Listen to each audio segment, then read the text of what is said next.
Ladies and gentlemen, it is time to build the ultimate NZXT gaming PC. We have got some crazy powerful components here today, like the brand new RTX 3070 Ti, we've got the Ryzen 5800X B550 motherboard, and then a case that I've been wanting to build in forever. We will of course be going through the full build process from start to finish, so you know exactly how this thing is constructed. We'll be highlighting all of the parts that we'll be using, and of course we'll show you those all-important gameplay benchmark numbers, so you know exactly how this thing performs. A massive thank you to NZXT for actually sponsoring this and making it possible. Let's dive right in.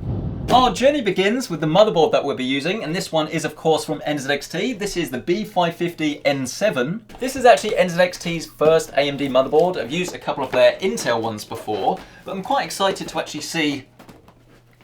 We're a little bit stuck there. I'm quite excited to see some of the more unique NZXT features. The first thing should actually be quite obvious. It's the sort of shroud that you get on the motherboard itself. It definitely is quite unique. You don't really see too many of these. And you can get this in black or white, but personally speaking, I think the white does look a lot better. You do also get NZXT's RGB connections at the top, so you don't necessarily need a hub. But because this is a B550 motherboard, you're saving a bit of money. You don't need X570 for gaming really, yet it does still support PCI Generation 4 for both your graphics card and your SSD. We will plop our motherboard on top of the box to start building upon. Then we can grab our CPU, and this is the Ryzen 5800X, and this is arguably the best choice for gaming if you're willing to spend a little bit more money, because it is 8 cores, but all of these cores have such great single core performance that this is pretty much the best choice I think you can get right now. Yes, you can go for the 12 if you go for the Ryzen 9, but for gaming it's not really going to make any difference. Well, it's going to cost you more money. Is that what you want? We'll open up this latch on the top, we'll grab our CPU, and then we'll gently drop this down with no force, and then lower it down into place. As far as memory or RAM is concerned, you are of course going to want to color match this. Here we're using the Spectrix D50G because it is indeed going to match, but I haven't actually had any issues with this at all. These sticks are 2 of 8 for a total of 16, running at 3600 megahertz. So let's just drop it in and get those satisfying clicks, and then we will show you how it perfectly color matches. I can theme. The SSD that we're using is from PNY. This is the Accelerate Gaming CS3040, which is neither memorable nor catchy, but actually when I checked the price of this earlier, it is quite enticing because it's available for around about £150. The only thing that I will say about this N7 motherboard though is that if you look at the SSD shroud, this isn't actually a thermal heatsink, so it may well be worth going for something like this that actually does have a built-in heatsink, so you've not got to worry about thermals. I've just realised I didn't have my mic on for this whole time.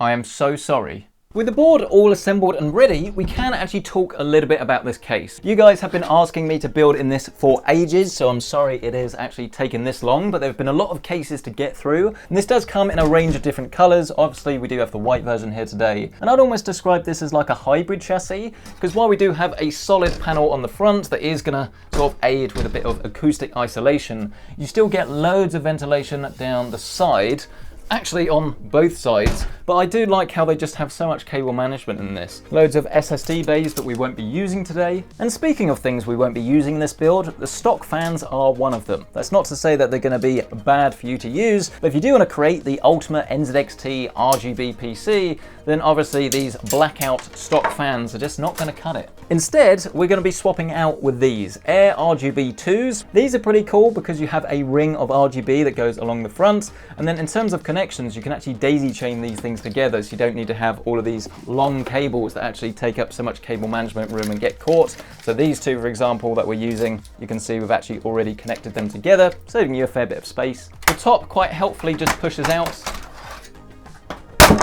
Oh, as does the front. We're going to replace the 3 120s at the front with 2 140s. I think if I was doing this myself, I just would use 120s, but I only have 140s on hand, hence why we're doing this. They put so much effort into neatly cable managing it for you, and then I just come along and ruin it all. Grab our motherboard, and then just gently line this up with the standoffs that are already pre-applied. It would help if I remembered to actually take the screws out of the box though, wouldn't it? What am I doing? They're not in the box, they're in the case. Oh, I'm losing the plot because it's too hot. The screws are actually here.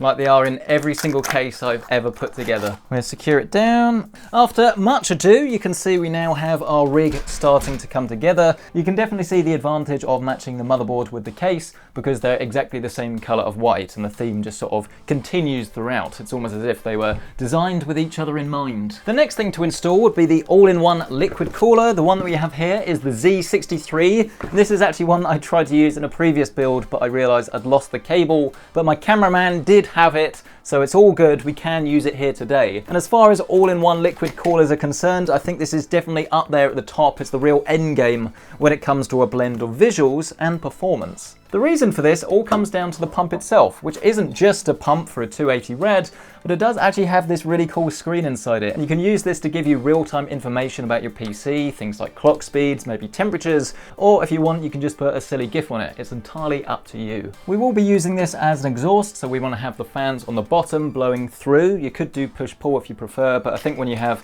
LED strips or LED rings on the base of the fan, you obviously want to see them. NZXT has actually made this very easy, as you just attach the top bracket from the top of the case and then you feed it through. So there's not any real mucking about, so to speak. Well, we are actually now catching on the motherboard a little bit, which is disappointing. So if you want to have a 280, it looks like you might have to put it at the front or do something a little bit hacky.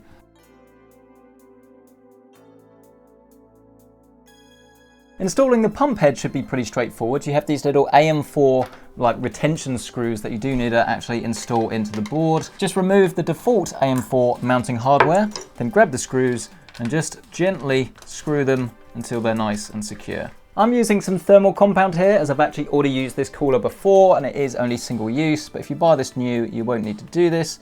Just put a little bit in the center, then grab the pump head and just secure it down. Once you've done that, grab both of your cables and plug them into the pump and then get those connected to the motherboard. We're progressing the build really quite nicely, but it is time to actually start plugging in some of these cables around the back. There's an RGB hub baked into this case already, so we're going to go out from this into one of the fans and then we're just going to daisy chain all the way till we get to the back. The CPU cooler does actually support up to 3 fans from a single channel, which is pretty cool, but we're going to have a separate fan loop, if you like, for the CPU and then the rest of the case. And then all of the cables that you get in this bag are pretty bog standard. So you've already got all of your fan stuff, but then you have things like your USB 3, you've got your front panel connections, which NZXT actually do quite helpfully put in one big unit, which is really cool. USB into the motherboard, and then you do have a super modern USB Type-C as well. The USB 3 is a tiny bit fiddly, but it does actually connect just here to the right of the motherboard. USB Type-C is just above it. Front panel is down here at the bottom right. And then right down the bottom, all the way down here, you've got your 3 USB 2.0 ports and then your front panel audio. This is a very trusty PC Centric power supply, as I seem to use this all of the time.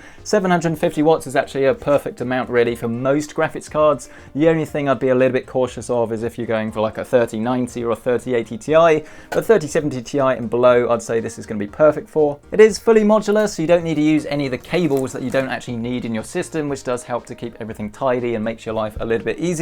So let's get this installed by removing the bottom bracket and then attaching this to the back of the power supply with the fan facing downwards. Connect all of the cables that you're actually going to need, which includes our ATX, PCIe for the graphics card, SATA for all of the peripherals around the back, and then of course one for the CPU. Don't worry, by the way, if you have no idea what I'm talking about, because they are quite helpfully labeled. So just do as I say and try to do what I do. You'll be fine. Feed those cables through then grab your power supply and just push it into place. The CPU cable comes here at the top left, and it is actually quite easy to install in this case, which makes quite a nice change. Then you can grab the big chungus, the ATX, and this goes above that USB-C. You really can't miss it because it's massive. Just whack this into place. Turn your case around and then you can plug in your SATA peripherals, which might be things like hard drives, might be 2.5-inch SSDs, but here it's pretty much just our RGB and our all-in-one. And then we do the same for the case controller. I'll tidy the rest of that up in just a bit, but now is the time for the graphics card, the gaming Gazinga if that's a phrase. This is the RTX 3070 Ti, and this is pretty much as high-end as I would go for 1440p gaming. I'll say if you want to go for 4K, then the extra VRAM that you'll get from the 3080 will definitely come in handy. It really is a cracking looking card. It is a tiny bit on the plasticky side, but doesn't really matter, to be honest, for a graphics card. On balance, it's looking pretty good, but the proof is in the pudding. And the pudding is a football. If you understand that reference, you have my admiration. You want to remove your PCIe slot covers. Here we're removing slots 2 and slots 3. Then you can grab your 3070 Ti, line it up with the slot, and then just push it into place. And then obviously secure it down with some screws. Then I think the real last thing to do is just to grab our power connections and get this baby hooked up. And then here we have, hopefully, our completed system. Does it look good? Is it going to work? The monitor that we're using here today is the LG GP850. If you do want to see the full review of this, you can find this in the top right corner of your screen. This is 1440p, 180 Hz. What's the difference between 165 Hz and 180? Well, 15 Hz more. 15 Hz more. 15 Hz more. Does that even count as a joke? Moment of truth then, are we going to get some action?